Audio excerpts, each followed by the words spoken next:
Armię Świata Defense 24.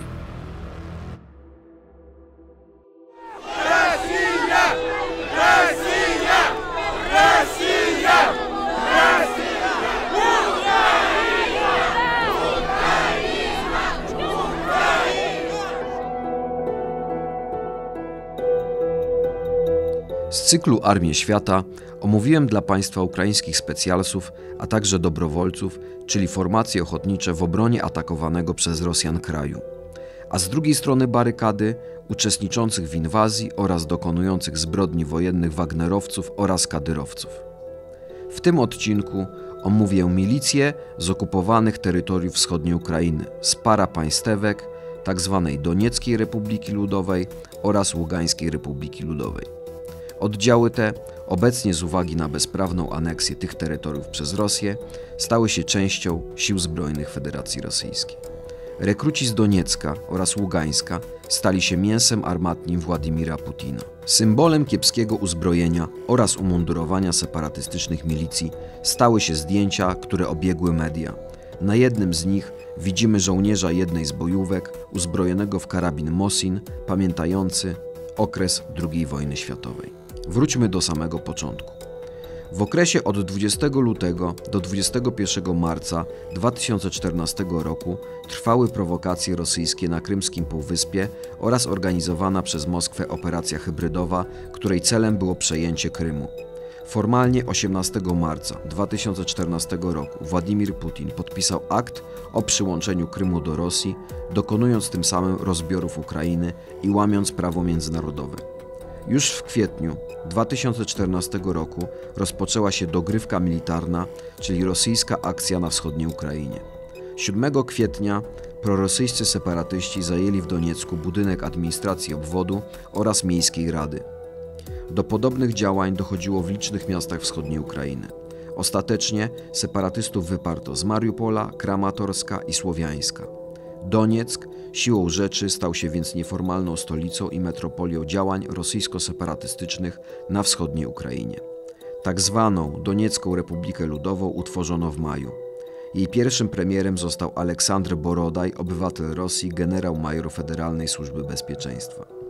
6 kwietnia 2014 roku separatyści zajęli także Ługańsk. 12 maja po sfałszowanym referendum ogłoszono niepodległość tzw. Ługańskiej Republiki Ludowej. Niedługo po ogłoszeniu niepodległości w donieckim i ługańskim parapaństwie oba twory połączyły się w tzw. Federacyjną Republikę Noworosji. Jej prezydentem został Walerij Kaurow, kryminalista, który łącznie spędził 7 lat w więzieniu w Pryłkach. Kaurow stał za akcjami separatystów w Odessie. Efemeryda w postaci tzw. Republiki Noworosji umarła w ciągu roku pod naporem walk frakcyjnych pomiędzy donieckimi i ługańskimi okupacyjnymi władzami, stratami wśród tych władz, brakiem zaangażowania ludności na wschodniej Ukrainie w akcje propagandowe okupantów oraz, co w kontekście 2022 roku wydaje się warte omówienia, brakiem zmasowanej ofensywy przeciwko Ukrainie. Noworosja miała albowiem przyłączyć obwód charkowski, chersoński, dniepropietrowski, mikołajowski, odeski oraz zaporowski. Zostały więc dwa quasi-państwa separatystów zadaniowane z Kremla. W toku walk ze wsparciem zwartych oddziałów rosyjskich separatystom udało się utrzymać swój stan posiadania i rozpętać niekończącą się wojnę na wschodzie kraju, która miała paraliżować prozachodni kurs Kijowa. Widzimy więc, że frontalna inwazja z roku 2022 była de facto operacją odroczoną w czasie, a jej fundamenty Rosjanie postawili już w roku 2014. W obu separatystycznych republikach funkcjonują podobne zasady polityczne oraz gospodarcze. Walutą jest rosyjski rubel, a głównym politycznym spoiwem wierno poddańczy wobec Rosji charakter władzy oraz resentyment do Związku Radzieckiego. W raporcie Organizacji Narodów Zjednoczonych na temat wschodniej Ukrainy okupowanej przez separatystów czytamy, że to okres, cytuję, całkowitego załamania prawa i porządku oraz, że odnotowano, początek cytatu, poważne naruszenia praw człowieka przez grupy zbrojne, w tym tortury, aresztowania bez wyroku i przetrzymywanie w odosobnieniu, doraźne egzekucje, pracę przymusową, przemoc seksualną, a także niszczenie i nielegalne zajęcie mienia, które mogą stanowić przestępstwa przeciwko ludzkości. Bojówki tzw. Republik Ludowych Donieckiej oraz Ługańskiej są oskarżane o liczne zbrodnie wojenne oraz przestępstwa kryminalne. 17 lipca 2014 roku z okupowanego przez separatystów terytorium zestrzelono cywilny samolot pasażerski MH17 malezyjskich linii lotniczych. Zabito 298 osób. 17 listopada 2022 roku w Hadze skazano separatystów zaangażowanych w zestrzelenie na zaoczną karę dożywotniego więzienia. Okupowany obszar obu samozwańczych republik zamieszkiwało łącznie ponad 3,5 miliona osób. Oprócz donieckiego zagłębia węglowego Donbas ma także złoża ród żelaza, węgla, ropy, gazu i paletę metali ziem rzadkich. Przed rokiem 2014 Donbas odpowiadał za 20% PKB Ukrainy. Mogli się Państwo spotkać z dwojgiem akronimów. DNR oraz LNR to akronim z języka angielskiego. DRL oraz EURL to akronimy z języka polskiego. Będę się posługiwał tymi drugimi. Przejdźmy do aspektów wojskowych. Rosyjska propaganda przedstawiała samozwańcze republiki jako ludowy, oddolny separatyzm i wojnę domową na Ukrainie. Duża część zachodnich mediów dawała się na to nabierać. Było to wielką naiwnością, ponieważ wystarczyło tylko spojrzeć na przeszłość osób zaangażowanych w rebelię na wschodniej Ukrainie. Kreml nawet się z tym nie krył, oprócz wspomnianego Borodaja. Byli to Igor Girkin-Welstriełkow, oficer rosyjski urodzony w Moskwie, pułkownik specnazu GRU, obecnie popularny w rosyjskich mediach społecznościowych krytyk Władimira Putina, w roku 2014 przywódca separatystycznych bojówek, tzw. minister obrony Donieckiej Republiki Ludowej, a następnie szef sztabu donieckich milicji. Nie wiemy, na ile obecna krytyka Girkina jest udawaniem pod rywalizację rosyjskich służb specjalnych między sobą, a na ile jego prywatną opinią, aczkolwiek jest on dobrze poinformowany o stosunkach panujących w Doniecku i Ługańsku. Arsen Pawłow, Wel Motorola.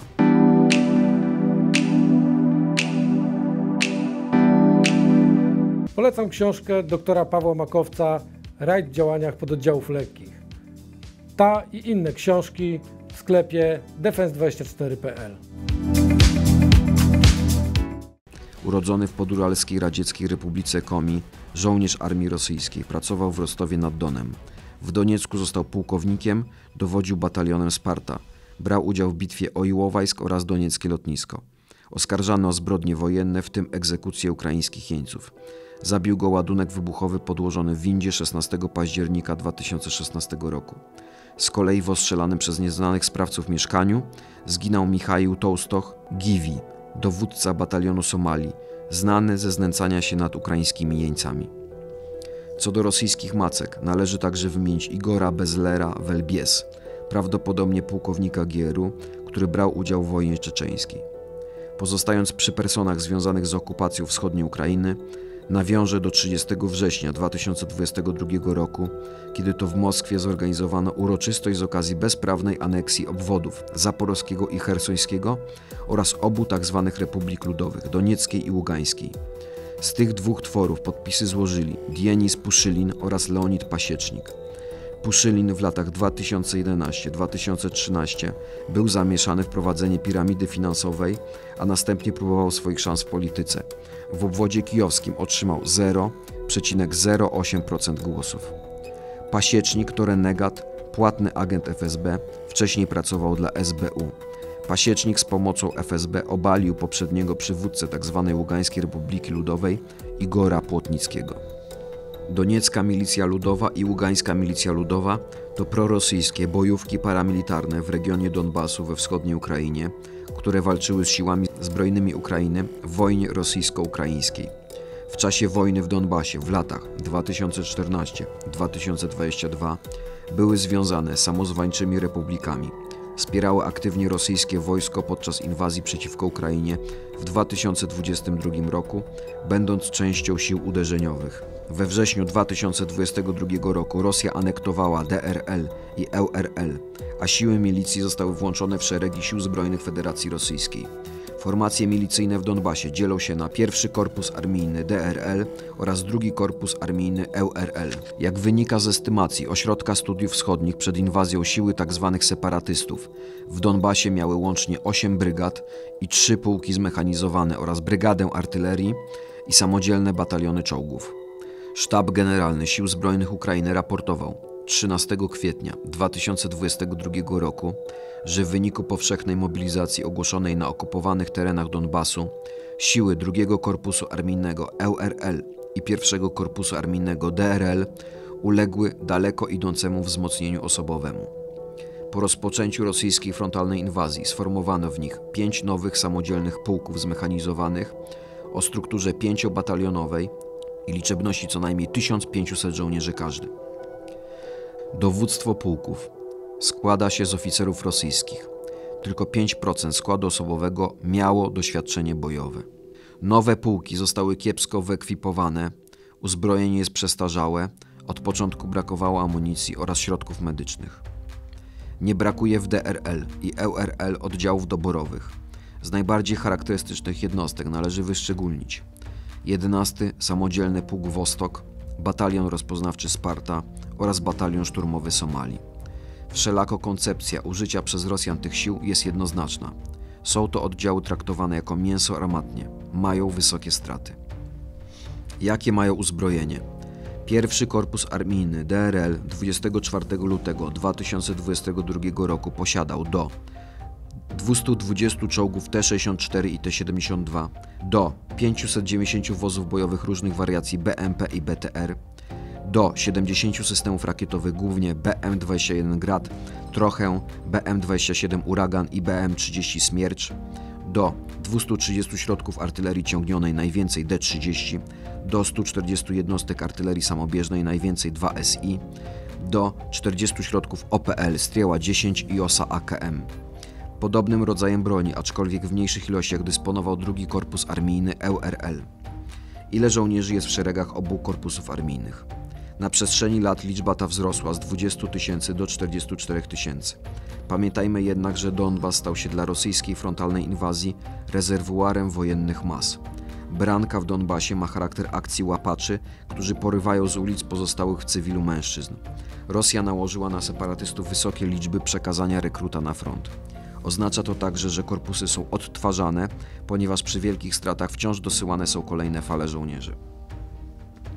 Wartym omówienia aspektem dotyczącym okupowanych terytoriów jest wspomniana mobilizacja. $1500. Tyle wynosi łapówka w okupowanej przez separatystyczno-rosyjskie quasi-władze części Donbasu. Za taką kwotę można otrzymać rezerwę, czyli uniknięcie posłania na front. Do czerwca 2022 roku w okupowanej części Donbasu zmobilizowano 140 000 mężczyzn. Prawie 50 000 posłano wcześniej na front. Chociaż są i źródła mówiące nawet o 100 000 separatystów na froncie. Moskwa musiała przycisnąć separatystycznych namiestników do tego stopnia, że kopalnie przestały pracować, brakuje pracowników, bo mężczyzn wcielono do wojska. Wydobycie węgla spadło 5-krotnie. 75% pseudopaństwowych przedsiębiorstw w okupowanej części Donbasu ma braki kadrowe. Żony żołnierzy jednego z pułków milicji ludowej EURL urządziły protest antywojenny. Inicjatorka manifestacji została aresztowana przez służby separatystów. Głośny był przypadek jednego z żołnierzy opisany przez media. Sergiej, 20-letni mieszkaniec Doniecka, który jest jedynym żywicielem rodziny i ma chore serce, idąc do piekarni został porwany przez jedną z separatystycznych milicji. Po 3 dniach unitarki został skierowany na front pod Chersoniem. Tydzień później został ranny i trafił do szpitala. Gdy wyleczył rany, zdezerterował. To żony ekwipują żołnierzy w bieliznę i jedzenie, bo na okupowanych terenach są problemy nawet z dostępem do wody. O zaprowiantowaniu i nowych ubraniach nie ma nawet co wspominać. Donbas jest traktowany przez rosyjskich żołnierzy jak kolonia Moskwy, a miejscowa ludność jest ogołacana ze wszelkich dóbr. Tak zwane pułki separatystyczne są przez rosyjskie dowództwo używane jako mięso armatnie. Opozycyjny, antyputinowski portal Meduza opublikował relację żony jednego ze zmobilizowanych w Donbasie mężczyzn. Wynika z niej, że jej mąż liczył na brak mobilizacji, ponieważ pracował w pseudo-państwowym banku w Ługańsku. Został jednak wysłany pod Charków, gdzie, cytuję, kopał okopy. Co robił w rzeczywistości, możemy się tylko domyślać. Anna wspomina także, że mężczyźni bali się w Ługańsku wychodzić z domu, by nie dorwały ich grupy łapaczy, które porywały wręcz ludzi z ulicy i wcielały siłą w szeregi tzw. ludowych milicji. Przymusowy pobór obejmuje mężczyzn do 60 roku życia.